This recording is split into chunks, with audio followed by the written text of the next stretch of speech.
حكيمي خرج يبكي في الشارع الكروي كامل ما بقاش فيه نفس. لويس دياز اللي خطفوا ليه باباه والمغاربه هما اللي وقفوا معاه. البارح كان داير واحد الماتش عالمي هو يتهور ويضرب لنا اشرف حكيمي فين دار واحد التدخل خطير والحكم ما عطلوش وعطاه كارت حمراء وبقاش غير 45 يوم على كاس افريقيا. واش غادي نخسروا الظهير ديالنا في المنتخب ولا لا؟ هادشي غادي نعرفوا اليوم في هذا الفيديو هذا. الا كنتي اول مره كتشوفني دير معك واحد لايك سبسكرايب وكمل الفيديو حتى الاخر. اش غادي نقول لكم في الماتش ديال باري والباير وقع اخطر سيناريو اللي ما كانش ضاربين ليه الحساب. لويس دياز اللاعب اللي كان البارح داير ماتش واعر وكان كيماركي اهداف وكان هو رجل المباراه دار واحد التدخل اللي اصلا حنا ما عرفناش كاع علاش داروا وفي من جات الدقه جات في ولد بلادنا اشرف حكيمي. ولا ما كيبان لي يا اخي دياز انت راك حاقد حيت انا فزت لك شي بكره راه ماشي شي رجل راه ما بغيتيش تضرب كره راه بغيتي تضرب اشرف حكيمي. الضربه جاتو في رجليه بالضبط في الكاحل اخطر منطقه يتضرب فيها شي لعاب وبالاخص اللي كان مدافع وهو بالضبط اشرف حكيمي. وشفنا انه ما قدرش كاع يخرج على رجليه فين بدا كيبكي وبقى كيغوت وهو طايح في الارض. وهنا الجمهور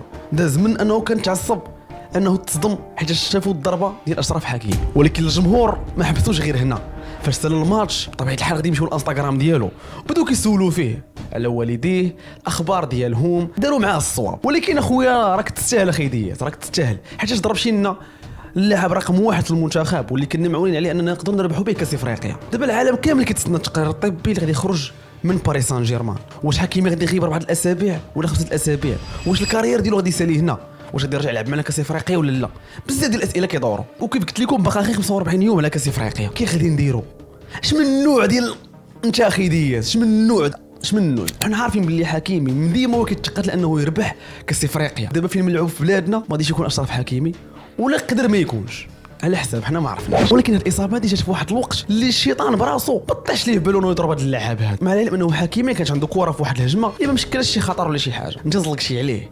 يعني انت باينه فيك حاقد صراحه. هذا الكان ديما حنا عندنا معاه شي نحس عمرنا مشينا نلعبوا الكان ومشينا كاملين وواجدين وهما هادو ديما عندنا شي مشكل. ودابا تيقوا بيا الوراق كاع تبعثروا عند كوتش وليد الركراكي وعسى ان تكرهوا شيئا وهو خير لكم. نتمنوا اشرف حكيمي يرجع وكنتمنوا ليه الشفاء.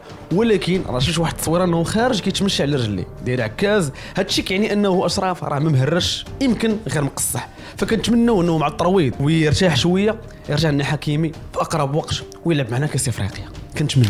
دابا ندوزو ريال مدريد ضد ليفربول المهزله التاريخيه ديال مدريد. خوتي المدريديين نقول لكم واحد جوج كلمات. هذاك السيد اللي سميتو كورطوا حافظوا عليه بقاو توكلوه وتشربوه كل نهار حيت كون ما كانش هو كنتو تكونوا ضعتوا.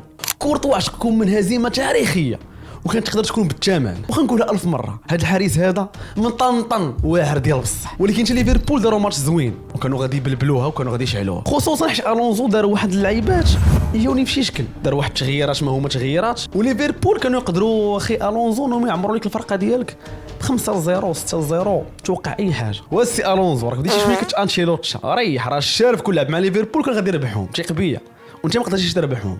علاش ندوزو واحد الحاجه اخرى اللي هي ديال رافينيا شناه دابا بلبلها في ستوريج ولا كيلوح شي تصاور ديالو ولا كيلوح انه كيبكي انه كان كيماركي كان كيربح الفرقه ديالو اللي هي فريق برشلونه. واش اخي رافينيا تفقتي بلي انت راه كنتي احسن لاعب شحال وعيتي بلي انت راه كنتي تكون الذي تربح الكره الذهبيه. ولكن حتى حنا البرصاويين خلينا فيها بدينا كنقولوا يا مان اللي غيربح يا مان اللي غيربح مع العلم ان رافينيا هو اللي كيستاهلها واخا جا المرتبه الخامسه ولكن لا كان يستاهل انه يربح البالون دور. بزاف الناس تيقولوا هو عنده اصابه بدنيه ولكن البارساويين شنو تيقولوا عنده اصابه نفسيه حيت داكشي تعرض ليه رافينيا وداكشي اللي تسرق منه ربي اللي عالم به هو اللي حاسب داكشي. وحتى من الزوجه ديالو هي كتسيبورتيه هي كتحط ستوريات تقريبا نفس داكشي اللي كيدير رافينيا. خير رافينيا حنا كبارساويين كنطلبوا منك السماح. هاد القصه هذه كتفكرني فينيسيوس 2024 حيت حتى هو تظلم فين كان خاصو يربح البالون دور وربحها رودري لان اصلا ما كنتش كنعرفو. هادشي كيبين لنا باللي راه فينيسيوس ورافينيا عايشين نفس الظلم. دابا جاوبوني في الكومونتير واش كتشوفوا بلي حكيمي يقدر يرجع يلعب معنا كاس افريقيا ولا لا؟ واش دياز يستاهل شي عقوبه قاسيه؟ وسؤال اخر غادي يمشي في حاله شكون هو فعلا اللاعب اللي كتشوفوه بلي تظلم